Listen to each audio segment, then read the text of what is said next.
Haleluja, še en teden je pred nami in ta teden bi rad, da si pogledamo Božje zapovedi. Kakšno moč imajo v našem življenju. In dosti debate, razmišljanja smo pod milostjo ali zakonom. Ne, povem, mi smo pod milostjo. Če bi bili pod zakonom, bi vsi umrli. Zakaj? Ker prav v Rimljanih 3:23 ni niti enega pravičnega, vsi smo grešili. In pravičnost dobimo po veri, to je dar, ki ga dobimo od Jezusa. Ampak Jezus nam je zapustil 50 svojih zapovedi in on je imel nekaj ful božjega zapovedati, kakor vse, kar smo slišali v Stari zavezi, haleluja. Še celo bož, kakor kar je Bog Mojzesu vklesal v kamen, ker Jezus je izpolnil cel zakon. On ga ni uničil, on ga je izpolnil.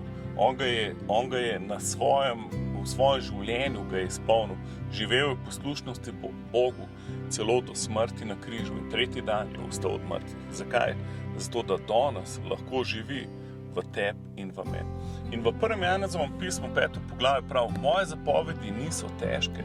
Se pravi, to ni nekaj težkega, s čemer se ti zdaj boriš in ne veš, a si dosti dober ali nisi dosti dober. Čim razmišljaš, če si dosti dober, si že falil. Ne tako povem. Dosti dober si, zato ker verjameš v Jezusa. V Rimljanih 8:1 prav, zdaj ni več obsodbe za tiste, ki so v Kristusu. Haleluja. Ampak so zapovedi, ki jih je Bog dal in hoče, da jih poznaš, zato ker te bo čuvale. Njegove zapovedi so tako, kakor vodilo v življenju, brez katerega boš zašel v slepo ulico. Če jih poznaš, blagor tebi. In potem vidiš, da delujejo čez tebe. Uresničene so tako, da verjameš v Božjo ljubezen in ona čez tebe deluje in avtomatično izpolnjuješ te zapovedi. Haleluja. Poglejmo si 1. Janezovo pismo 5. poglavje, 1. vrstica. Kdor veruje, da je Jezus res Mesija, je rojen iz Boga. In vsak, kdor ljubi tistega, ki rodi, ljubi tudi tistega, ki je od njega rojen. Da ljubimo Božje otroke, pa spoznamo po tem, če ljubimo Boga in izpolnjujemo njegove zapovedi. To je Božja ljubezen, da se držimo njegovih zapovedi. In zdaj poglej, kaj so to? Njegove zapovedi niso težke, kajti vse, kar je rojeno iz Boga, premaga svet. In zmaga, ki premaga svet, je naša vera. Kdo premaga svet, če ne tisti, ki veruje, da je Jezus Božji sin. Haleluja. Sprav, zmaga je tvoja vera v Božjega sina in zdaj njegove zapovedi so pa sad na tem drevesu tvoje vere. Se pravi, če ti ne držiš Božjih zapovedi, kaj to pomeni? To pomeni, da enostavno nisi spoznal Boga, da nisi spoznal njegove ljubezni, ampak še zdaj živiš neko življenje v kompromisu in ne veš, kaj se ti sploh dogaja. In zdaj, to je ogromna zaupnost, ker ti hodiš z Bogom, veš, da karkoli si ga prosil, te posluša in te usliši.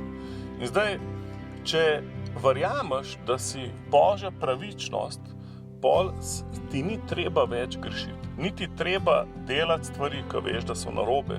Veš, da imaš avtoriteto in da si pač zmagovalec nad temi stvarmi.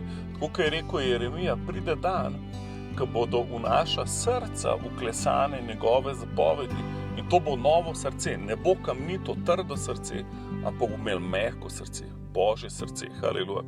Zdaj, farizeji so se ful trudili držati zakon in izpolnjevati zakon in zakone in vemo, da so dostikrat naleteli na ovire, ko je Jezus delal stvari proti zakonu v sobotnem dnevu in tako naprej.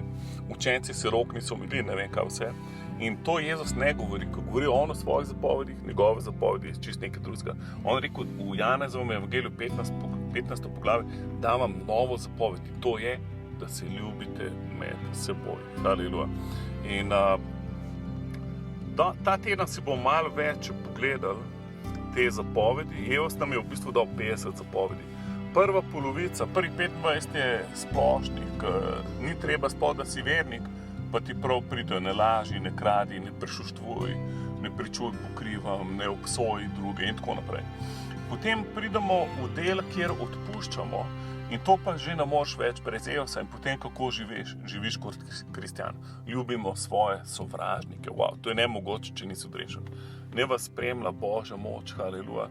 Naj Božja Božja slava deluje v vaših srcih ta dan, haleluja, ne bo Božja beseda živa manifestirana v vas. Vera v vas je premagala ta svet v imenu Jezusa.